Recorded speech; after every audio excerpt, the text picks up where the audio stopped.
Na hii ni Mnyalu TV. Karibuni sana Dar es Salaam. Nami naungana na wenzangu wote kuwatakieni kila laheri katika siku hii muhimu sana. Mheshimiwa Rais, kwa kweli ukumbi huu umependeza. Nilikuwa namwangalia Mzee Kova, nikasema hivi ni yule aliyekuwepo hapa Dar es Salaam.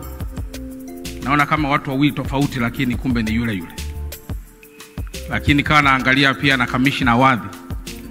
Hadi unaweza kaliteta jeshi la polisi bila kujua kama uliyenaye ni polisi. Hii yote ni kwa sababu mtume wetu ametuweka vizuri, na hasa katika mwezi wote mtukufu wa Ramadhani na mpaka hapa tulipofikia sasa. Mimi Mheshimiwa Rais, wakati wote kwa siku 29 nimekuwa natembea na hii tasbih. Nayo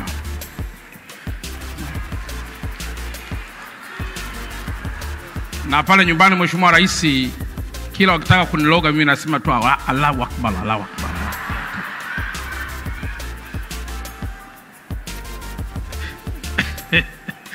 Kwa hiyo Mheshimiwa Rais, Mufti ameniweka vizuri sana katika kipindi chote hiki cha siku 29 ambazo tumekaa kufikia 30 na mpaka hapa tulipofikia. Ni neema kubwa sana ya mtume wetu. Mheshimiwa Rais, neno langu tu la mwisho, mwaka huu kama wenzangu walivyosema, tunakwenda ni mwaka wa uchaguzi.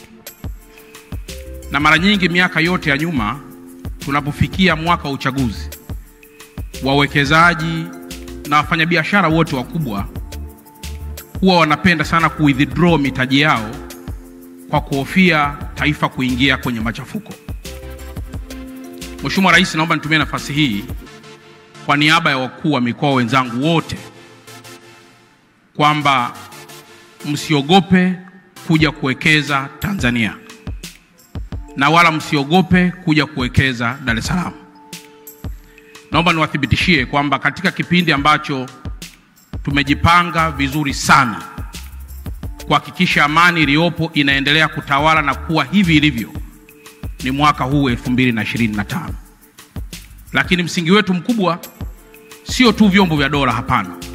Tumejipanga kuendelea kutoa elimu kubwa kwa Watanzania wote na hasa wa Dar es Salaam na mahali pengine kuhusu thamani ya amani na kulinda taifa letu. Hatuna baba wala mama mwingine wa kukimbilia tutakapochafua amani ya taifa hili. Lakini silaha yetu ya pili ni kutumia viongozi wetu wa dini na taasisi zote kuendelea kuhubiri yale ambayo yanazidi kutuunganisha sisi pamoja na taifa letu. Na mwisho, kuendelea kukuombea zaidi wewe Mheshimiwa Rais, ili usichoke.